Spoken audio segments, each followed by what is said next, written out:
quite extraordinary. The times that I've interacted with you and the few times that I've met you, you seem to be a very down-to-earth person. And that's a very interesting phrase that we use, down-to-earth, because in Arabic, the term for what the Prophet ﷺ asked us to do is tawada, which means to stay close to the earth. And so looking at that, I'm just curious how you've dealt with all these remarkable achievements. Shaykh Hamza, well, let me say one thing. And I have had a very varied life. Someone who finished his education, got a degree, but at the same time played international cricket. So normally when you play international sport, you have to be very focused. And it's to excel, to become the best in your country, you really have to have that tunnel vision. And normally it's very difficult to study. You can't do two. Most international sportsmen actually do not finish their studies. So because I did the two, I had a bigger perspective of life. So if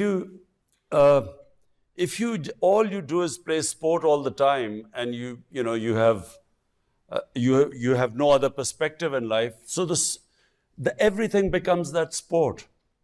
And so when you excel in it, you think you've conquered the world, and there's always a chance that you will have arrogance in you because you're so much better than the other players. So it's a very natural thing when you excel as a sportsman and you reach the top. So others are not as good as you, and because that's your world, you have this a chance of, in my opinion, what is the worst quality in a human being? Arrogance. You can get arrogant. On the other hand, I played almost 2 decades of international sport. So in that period, you have lots of ups and downs. That also tells you a loss. When you fall, it leads to a lot of soul searching. So when you go into the cycle of up and down, when you reach the top and then you have setbacks, and over 20 years, I had lots of setbacks. I had a lot of successes, but a lot of setbacks. So during the low period in your life, it teaches you a lot. So you do not eventually lose when you go up, your feet stay on the ground, because you know that, you're not always going to stay up there. So that's one.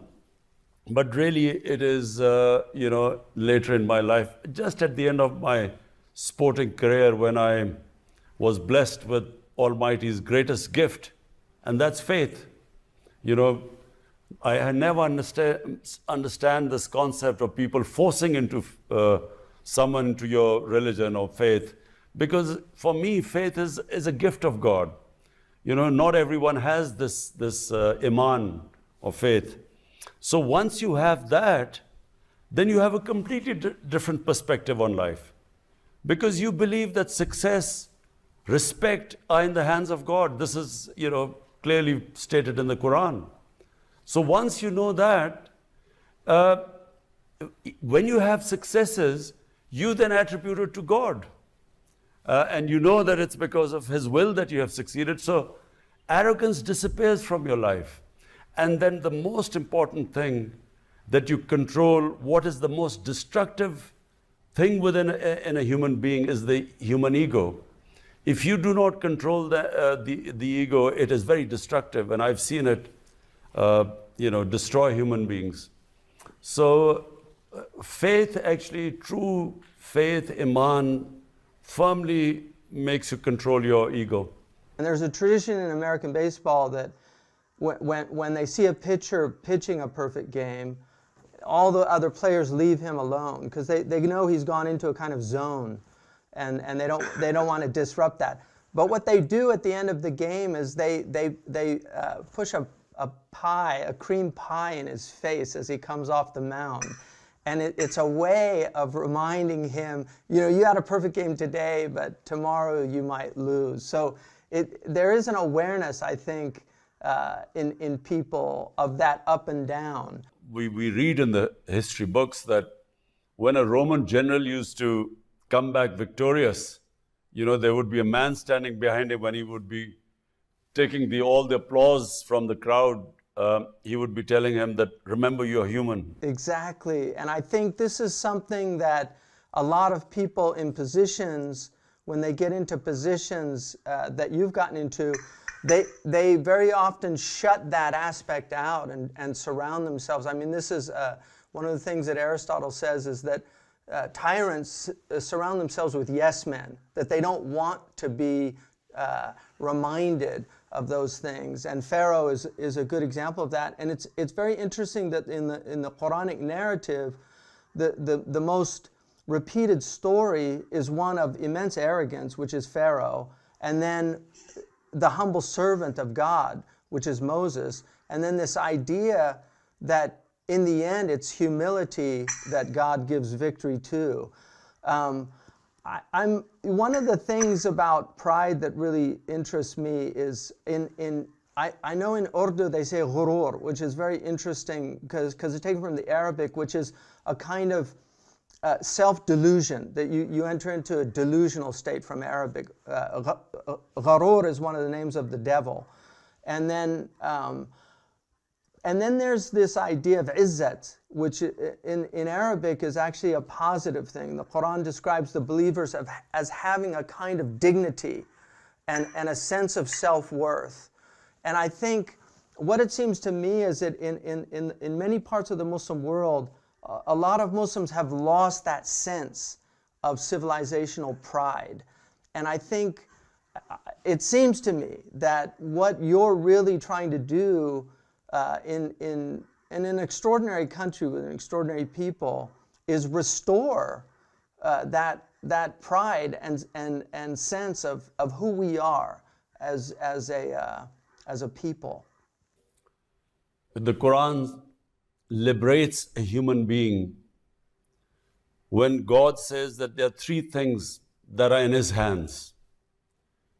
Number one is respect and humiliation. So you cannot be humiliated and you cannot respect unless God wills it.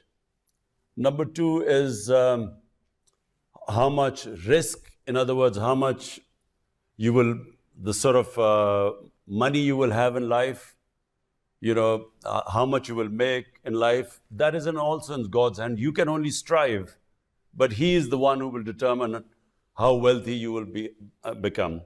And third is life and death. That's in God's hands. So in my opinion, these three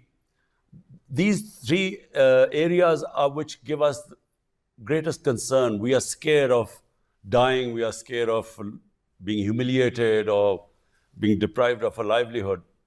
So in my opinion, when you have faith, you have complete belief that the things that cause you the greatest fear are in God's hands. And therefore, you realize that only thing you have got in your hands is to struggle. Success lies in His hands, and which I've always tried to tell my political party. I've always tried to make them understand this. Because, when I came into politics, there were two things. Everyone, because there are mafias in politics, people were scared to come into politics because they were scared they would be killed or they would be beaten up by these mafias. So number one fear was actually of dying. And number two was of being humiliated because they were powerful people. They would, my character assassination in these past 20 years, the sort of things they have come out against me and all sorts of scandals and fake news to humiliate me. But the reason why I struggle all this time and for 15 years really without much success is because it was my belief that no human being can humiliate me, no matter what they say. And secondly, life and death is not in my hands. I had built this cancer hospital and I had seen friends of mine come in to the hospital perfectly healthy with a tumor and gone in a few months' time. So this fear of dying is also a big impediment in a human potential, a human being achieving its potential. But the important thing which you said was pride. You know, during my life, I also realized that this self-esteem, it is the greatest trait of a human being. In our language, we call it ghairat. It is a great quality in a human being. And I remember my house was being built, and it was the hottest time of the year. And I was just watching this house, the sun was blazing down and the laborers were working. And there was this one guy, young man who was just, his shirt was drenched with sweat. And he never once stopped working, whereas others would sit in the shade for a while, have a glass of water, and then come back. So at the end of the day, when he finished, I went in and handed him some money, which would have been a lot of money for him. And he asked me, he said, "Why are you giving me this money?" I said, "Because, I saw you the way you worked." He said, "The work I did, I've been paid for. And please keep your money." So the respect I had for this ordinary laborer was much more than so many rich people I've met in my life, who just do not have this self-respect and this dignity, or ghairat, as we call it. And you're absolutely right that, I find people, who have dignity and respect, no matter whether they have money or not, they command respect. You respect them. It reminds me, I took my sons to Uhud to visit Shaykh Hamza. And there were very few people there, but there was a man selling candy. He was a little like a Bedouin man, and he was selling candy on a little cart. And so I wanted to get my boys something sweet at the place, and they had 10 riyals, and the candy was only like 2, I think, riyals. And I told the man, "Keep the change." And he said, "No, the candy's only 2 riyals." And I said, no, it's all right. You can keep it. He said, "Look, I'm not a beggar. This is my job. And it's only 2 riyal." And he refused to take like what I was looking at as charity because of exactly what you're talking about. And that is something I think God loves. It's that dignity that you carry with you. The Prophet ﷺ said in a very interesting tradition for me, I think, he said, the believer, al-mu'minu la yudhillu nafsa, the believer should never humiliate himself. And that gets to what you just said, is that really it's we who humiliate ourselves. Nobody can humiliate you if you have that dignity. They can attempt to take it away from you, but they can't. And that gets back to a question of how you think we can restore this sense of dignity that for a lot of Muslims seems that there's almost a shame, especially in wealthy people. And I think it's something that I find very inspiring in you, is that you're not ashamed of your faith and your tradition, which is quite rare amongst people that have entered into politics. There's almost a reservation in acknowledging the part of faith. Shaykh Hamza, 2 things. One, that La ilaha illallah, no God but Allah. That in itself gives you dignity. The motto of my party, when I started my party 25 years ago, is Iyaka na'budu wa iyaka nasta'in. You alone I worship, you alone I ask for help. You see, in my opinion, true faith, Iman, that in itself gives you dignity. Because just the fact that you don't bow in front of anyone but the one, that is a liberation of a human being. Young people ask me about who do I respect, or what is the concept of richness. You see, for me, someone who is rich is someone whose conscience has no price. You can't buy them. And that's what I mean, and you talked about the candy man and I talked about this laborer. People who don't bow in front of anyone, who do not allow their dignity, lose their dignity, whatever happens. They are the ones who command respect. And if I read this book after it's called The Arab Conquest. It's after our Prophet, after his death. The way the Arabs spread all over the world. And it's very fascinating if you read that. They didn't have any technical advantage over all the people they defeated. The Mongolians, for instance, they also had conquered half the world very quickly. But they developed a certain form of warfare. They had these special bows which used to shoot arrows much further than anyone else. They had these special horses and a war technique. But these Arabs had nothing. They were the same Arabs who were insignificant in front of Persian and Byzantine empires. But when you read about it, they were liberated souls. They were fearless. They were fired with a higher imagination. And this is the basis of, if one sports team is very talented, the other sports team has self-esteem and respect, they have pride, they will beat the talented team. And I've seen this more often in my life. And this is really it. The problem when you say about Muslims and rich Muslims and wealthy Muslims, I've seen them lose their pride. I've seen them, become servants of wealth. Their wealth has made them, enslaved them actually, and they stick to their wealth thinking that's everything. So this is unfortunate. In our Muslim world, we have very few leadership in the Muslim world, which actually is truly liberated. Yeah, okay, leadership, and this is something also really of great interest to me. One of my teachers is Sayyid Naqib al-Attas from Malaysia, who I think is a brilliant philosopher, but he wrote a book called Secularism, which he identified as what he felt was one of the fundamental problems in the Muslim world, is the secularization of the Muslim mentality and this loss of the sense of the sacred. And I think even a lot of people here recognize that, that a lot of the problems in the world are a result of seeing the world as a commodity, seeing it as something that you simply consume. And there's a type of human arrogance that goes with that. But one of the things that he said, he basically argued that the biggest problem in the Muslim world was a confusion of knowledge.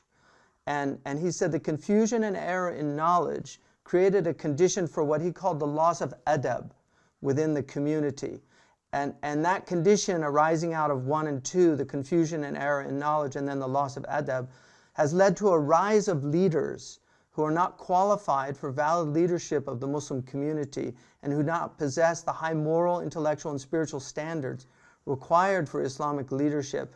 So he makes an argument that it's really a confusion of knowledge. And I think one of the things that you and I share is trying to restore knowledge as a basis for,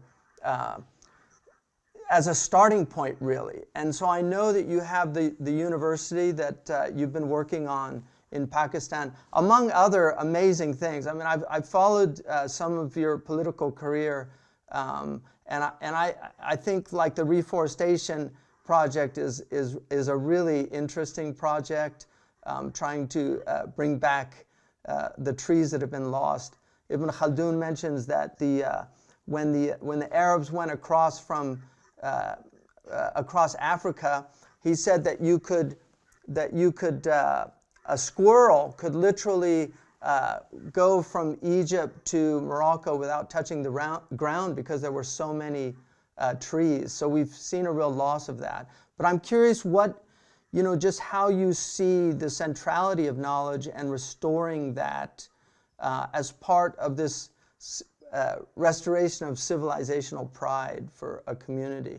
You're right about, when you have total divorce from the sacred, and you just operate on the material, and which is basically what is happening.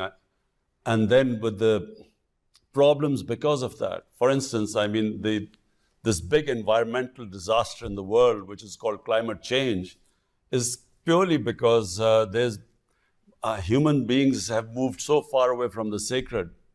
And sacred basically means being humane, thinking about others. It means, the saying of a prophet, peace be upon him, that you live for the next world as if you'll die tomorrow, for the next world. So your deeds should be such that if you die tomorrow, you can stand in front of the Almighty and be held accountable. But live in this world as if you will live for 1,000 years. So whatever you're doing right now, you should think the repercussions it will have on humanity for another 1,000 years. So it's one of the greatest statements, about, it just completely envelopes everything about environment, about how we should be treating the way we live on this earth.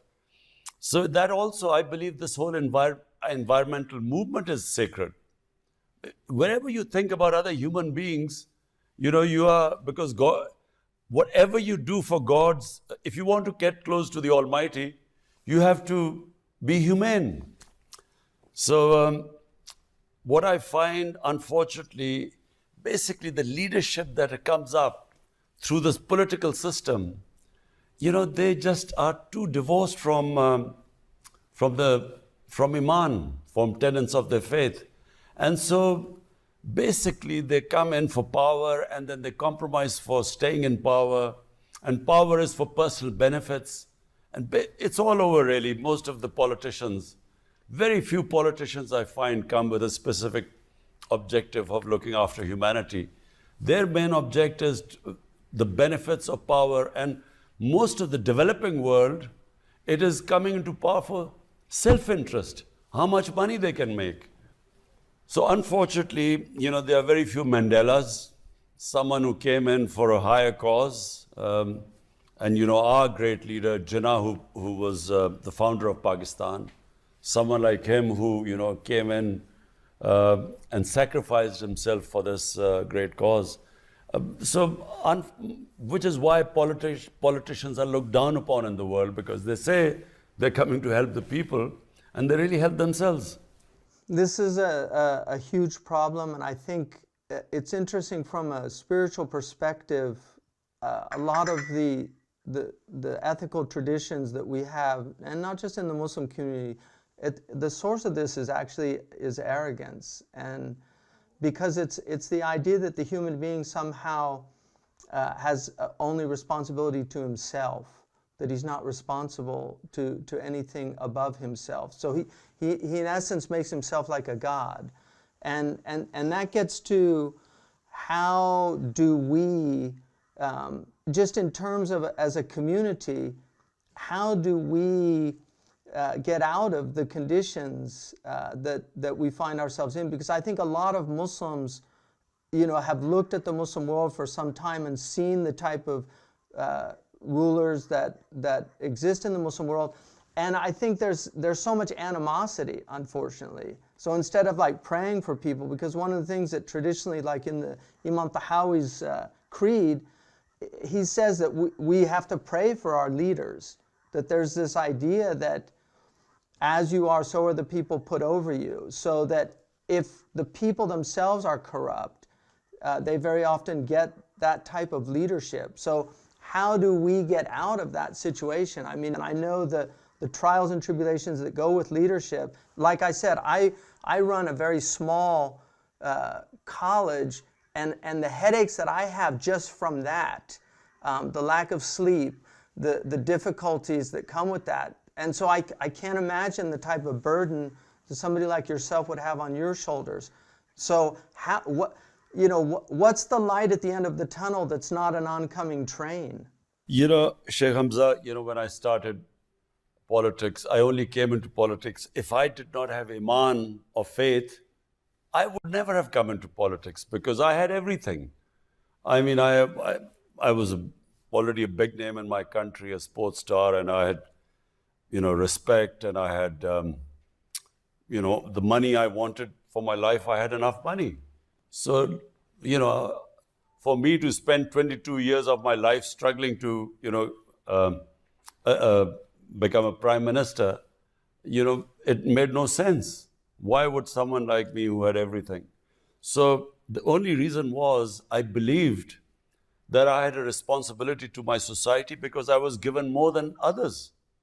The whole test of a human being, according to, I think, all religions, is that if God gives you, He will test you according to what He's given you in life.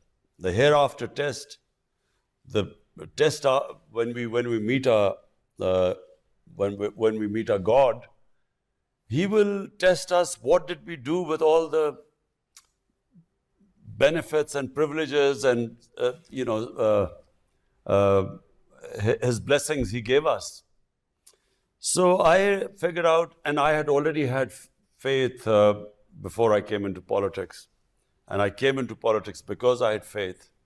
And because I had faith, I realized that I was so blessed that I had a responsibility to the society. So I wanted to make Pakistan an Islamic welfare state based on the concept of the state of Medina by our Prophet, peace be upon him. And I also, looked at his struggle. The Almighty made him struggle for 13 years.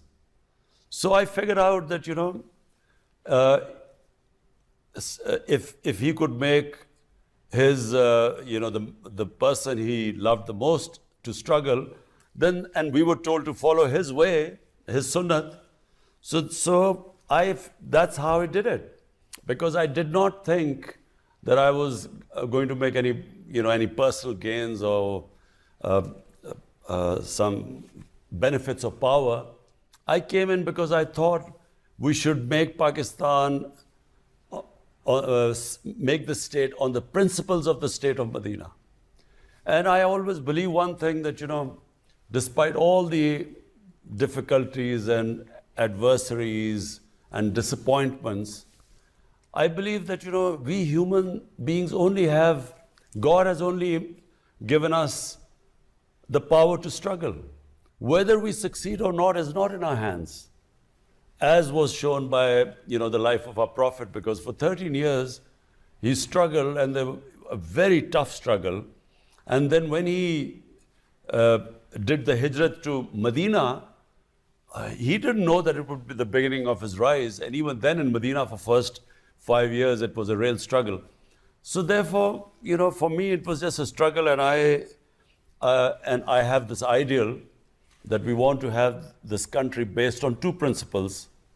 One is it should be a welfare state, a humane state, which takes care of its bottom strata of the society.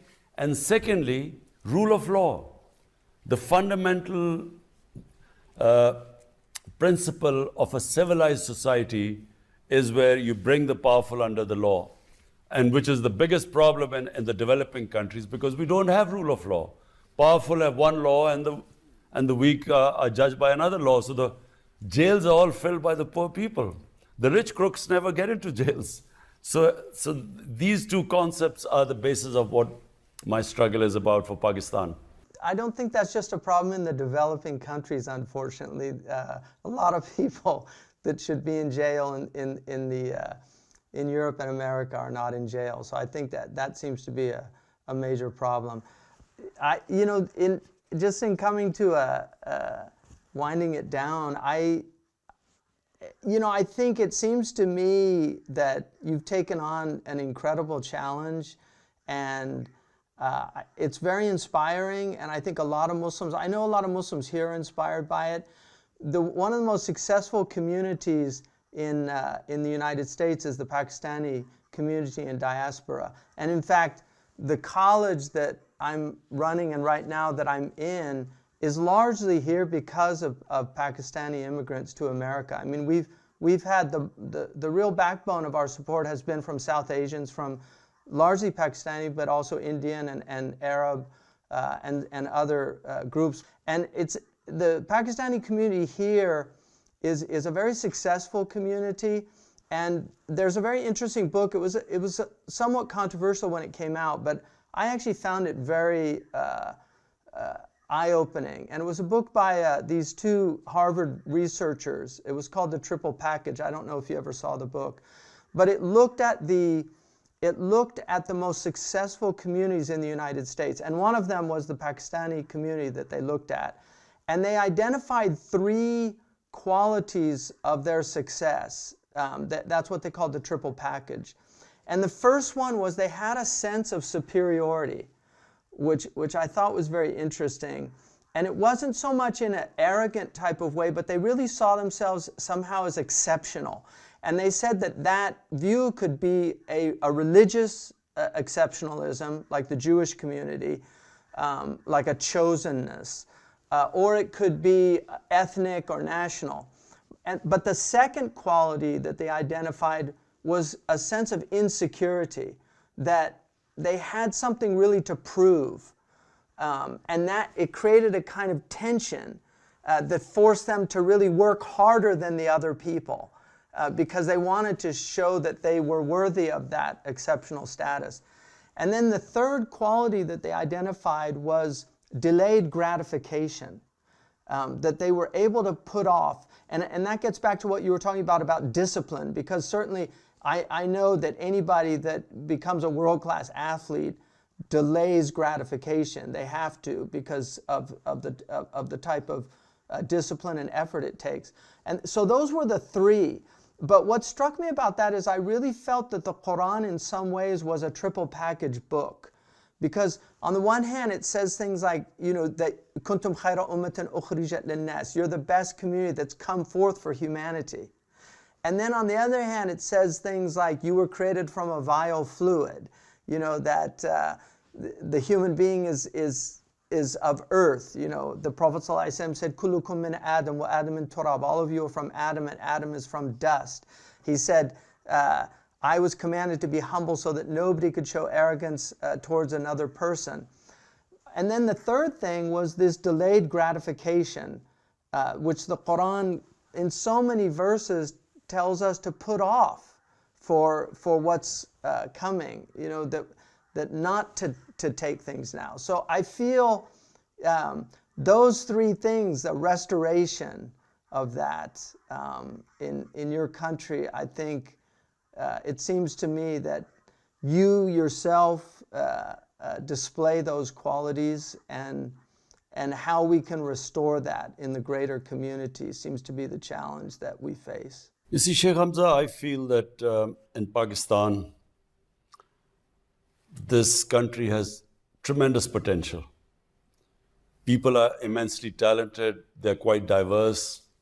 We have a very diverse mix of ethnic groups in Pakistan, very talented.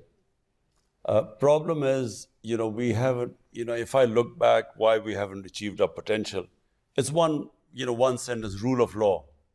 We have had elite capture. So a society where a certain elite just captures the resources and deprives the majority of proper education, healthcare, justice. And so, if I had to put my finger on it, it's a lack of rule of law is the reason why we haven't achieved our potential. And I actually am convinced that no society can ever achieve its potential if there is not rule of law. Because merit is also associated with rule of law. And if you do not have meritocracy in a society, you have this elite which is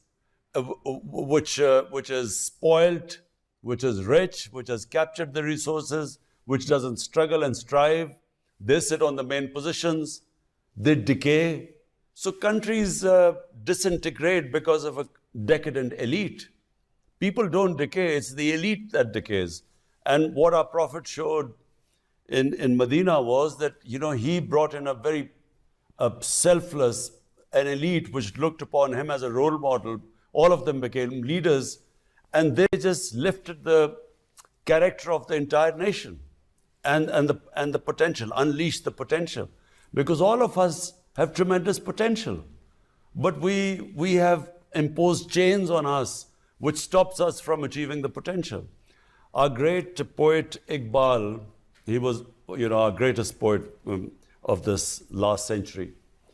He came up with the concept of the Shaheen, the eagle. That eagle flies, soars above the rest because it breaks the shackles which keeps others grounded. And all these shackles are of materialism, these false gods of power, and all these things that keep us grounded.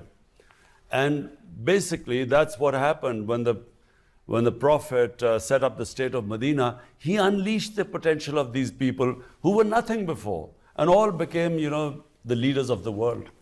So I believe Pakistan is in the same situation.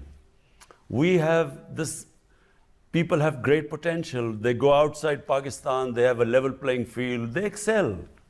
But in this country, it's a system does not allow them, as I said, this elite capture, where the education, quality education is only for a small, maybe 1%, 1.5%, the rest do not have access to it. And similarly, they don't have opportunities, don't have level playing field. So what I feel is that by two things, and this is the struggle going on right now in Pakistan, but winning the struggle will unleash the potential of this country. And secondly, to lift the people out of poverty. So we've, in the country's history, we've started the greatest welfare plans, programs ever in our history. We are spending most money on the bottom people to sort of raise their levels. So this is basically my ambition, and I feel that if I can just do these two things, lift people out of poverty, create wealth so that you can spread it around, and break the monopoly of this elite, these mafias, I feel this country, I always believed it had great potential. It's a great vision, and I really pray that you have tawfiq in realizing that. There's a novel that was written here, and I think they made a film out of it, called The Reluctant Fundamentalist, about a Pakistani who had a bad experience in America. And when he ends up going back to Pakistan and being a teacher, but one of the things that he said in a class to his students, that in America they have this thing called the American dream. And then he asked the question of, what's the Pakistani dream? And I think you've articulated a very powerful Pakistani dream that, inshallah, I really hope that it's realized in your lifetime, that you see the fruit of the labor. And it seems to me to be a struggle against arrogance and haughtiness. Because people that see themselves as above the law are arrogant people. Yeah, and so I think pride is definitely that negative, ghurur, is what we're up against, and what we have to fight in ourselves, and then in the society around us.